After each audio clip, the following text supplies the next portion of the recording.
Over the last couple of weeks, tens of thousands of girls as young as 6 have been attending weddings in India. Their own. The legal age may be 18 for a girl there, 21 for a boy, but as Sue Lloyd-Roberts reports from Rajasthan, the law is widely being flouted.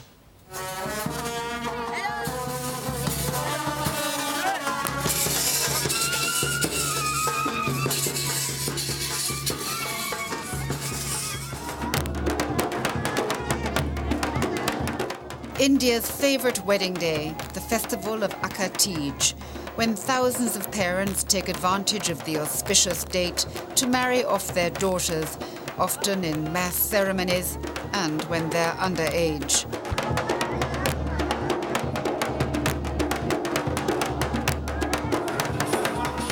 Those old enough to understand what's going on may not like it, but they have no choice. Those too young to comprehend can only look on, bewildered and confused. When I was getting married, I had no idea what was going on. I was only 6, but I knew that I didn't want to leave home. I cried and cried, and I said I didn't want it, but they made me. The night resounds to the arrival of the grooms who've travelled from neighbouring villages to claim their brides. Behind closed doors, 2 sisters aged 11 and 13, who don't want to be identified, prepare themselves with reluctance. Family members soften their skin with yogurt and apply henna to their hands and feet. All they know is their husbands' names and that they're much older than them.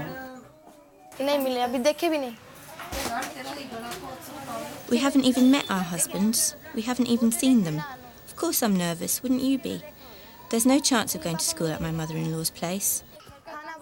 I'll just cook and do the housework, nothing else. I'll have to cover my head with a veil and do whatever my mother-in-law says.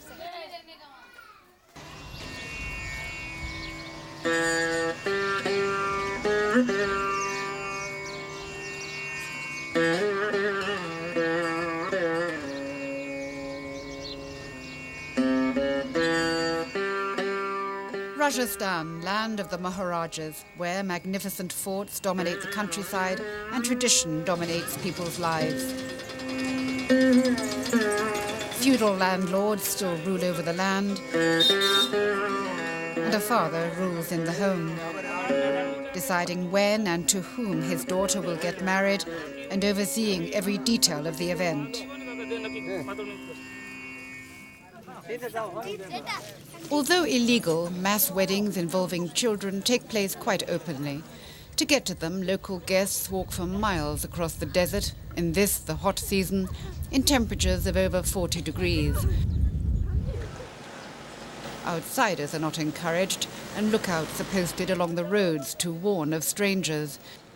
I was glad for once of the custom for all women here to cover their heads, and that my guide was a local who had persuaded a village chief to let me film, though I was told not to ask inappropriate questions.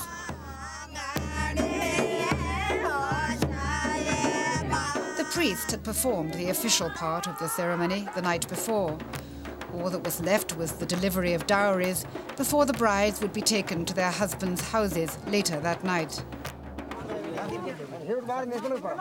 In the groom's enclosure, there were 2 very young boys and several adults awaiting the climax of the ceremony.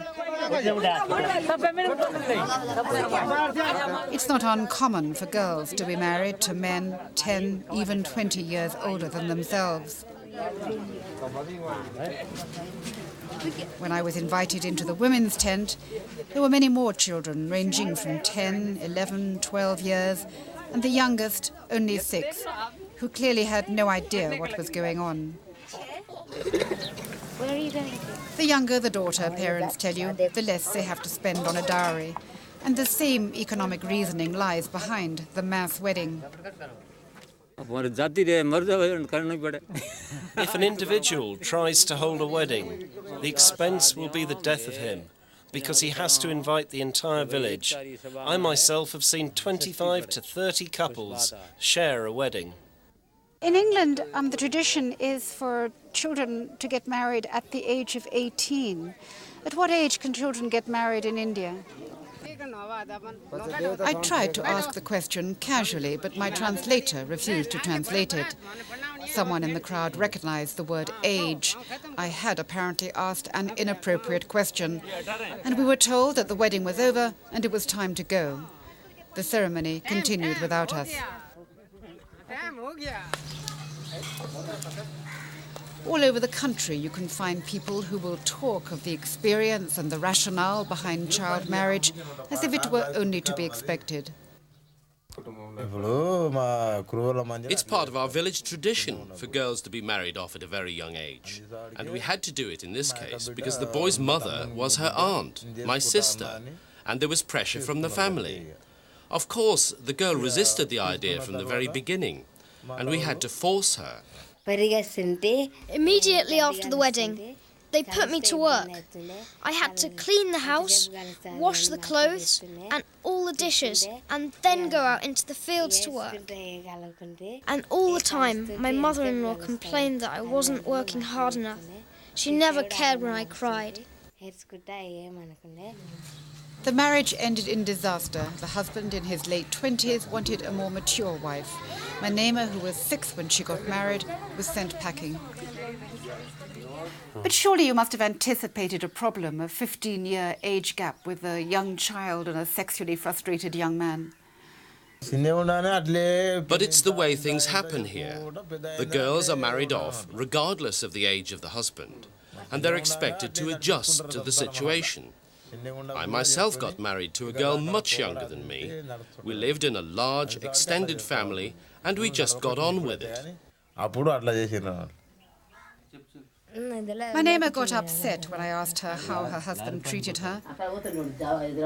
Doctors had told me of cases of the rape of prepubescent girls and of the long-term physical and psychological damage, but it's not the kind of question you can ask in India. Rajasthan has the highest number of child marriages in India, but they take place all over the country, including here in Andhra Pradesh, where last year local activists collected the names of some 60 girls about to be married, like 6-year-old Monica, and gave them to the police. Ma'am, if you excuse me, I went to the local station and asked how many weddings they stopped and how many priests or parents they arrested as a result. Not arrested, it was just counseling. Nalaballi, Katriala, Pantini, DC Tanda. So you counseled them, but you did not arrest them. Why not? Breaking law, illiteration, main illiterate. They are illiterate. They don't know law. And because they're illiterate and they don't know, you don't arrest them? Illiterate people are getting marriage at 30, 25 years. Only illiterate people are getting 18 years below marriage. So you are saying it's a tradition that you cannot stop? Or traditional. Some communities are getting marriage in traditional. So you are saying it's a tradition you cannot stop? We are counseling illiteracy. But it's illegal. Why are you not arresting the parents? Arrest cheste varu kutumbalu chala inka ఆర్థికంగా ఇబ్బందుల్లో ఉంటారని వారికి counselling ద్వారానే వాళ్ళను child marriages ఆపుతున్నాం.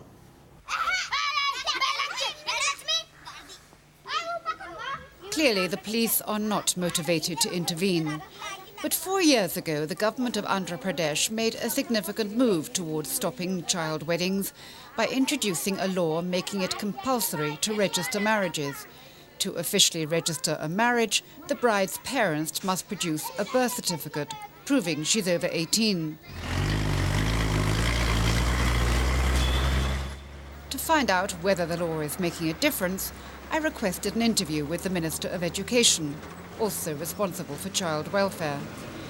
Her department asked me to fax through the questions, and then an hour before our appointment, the minister cancelled, claiming she had to go out of town, though, strangely, her car was still here when we passed by.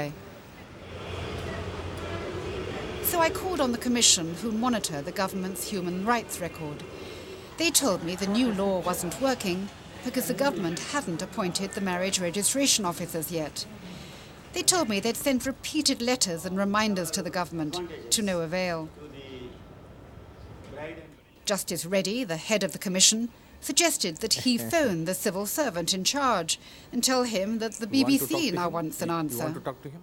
Better you talk to her.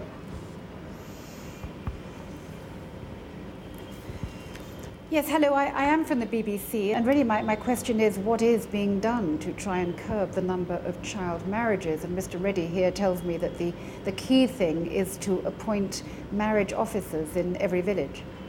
Now, as you're aware, child marriages are a problem in this country for many centuries. And we are really, we have made a beginning. But this law was passed in 2002. It's now 2006. Why has it taken so much time? From my side, relating to my department, I have done all that I could do, and we hope that the files will be signed and that orders will come out very shortly. Can I say by the month end? So, a promise from the government that the appointments will be made by the end of the month. But no one's holding their breath. Meanwhile, women in India are literally dying in the name of tradition. India has the highest maternal mortality rate in the world, and doctors tell you that, in part, early marriages are to blame.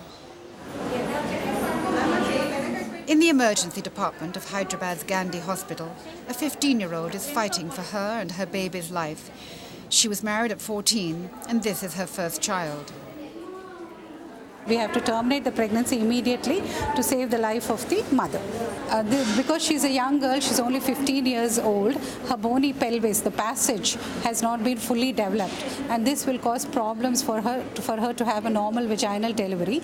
That is because the baby may get stuck in the pelvis. Thousands of girls under the age of 15 give birth in India every year. And in the neonatal ward, the consequences of early childbirth are reflected in the babies. He is another classic example of the problems which occur when they get married very young. See, she is very anemic, very pale. Zuban bata. Her tongue is also pale, severely anemic. And because of this, and because she herself is malnourished, her baby is very tiny. The baby is only 1.7 kg. Jengri was 11 when she was married off to a 30-year-old truck driver. He was an alcoholic and 3 days after the wedding was killed in a traffic accident. She was left a widow, but because the marriage was never registered, she received nothing. Her life is now devoted to warning other children and their parents of the dangers of early marriage. But surely the parents don't want to hear what she's got to say. Of course I have problems when I go and talk to them. I get quite scared, but then I tell myself I have to do it, and I get on with telling them about the problems that their daughters will face if they marry older men.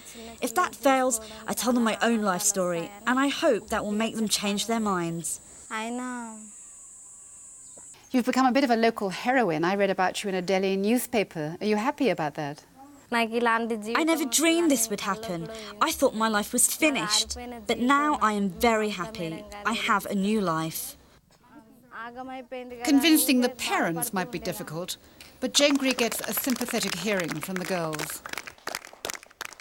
I'll say no if my parents tell me to get married. They just want to marry us to get rid of us and not to have to educate us. They look down on us and they want to concentrate on the boys. But we love our parents, even though they despise us. And if they insist, I'll tell them why it's wrong to get married too early.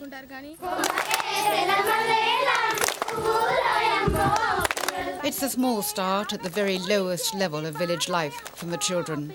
But their message must travel far and fast to avoid the fate of today's child brides being inflicted on thousands more children in India in the future. Lloyd-Roberts reporting from Rajasthan in India there.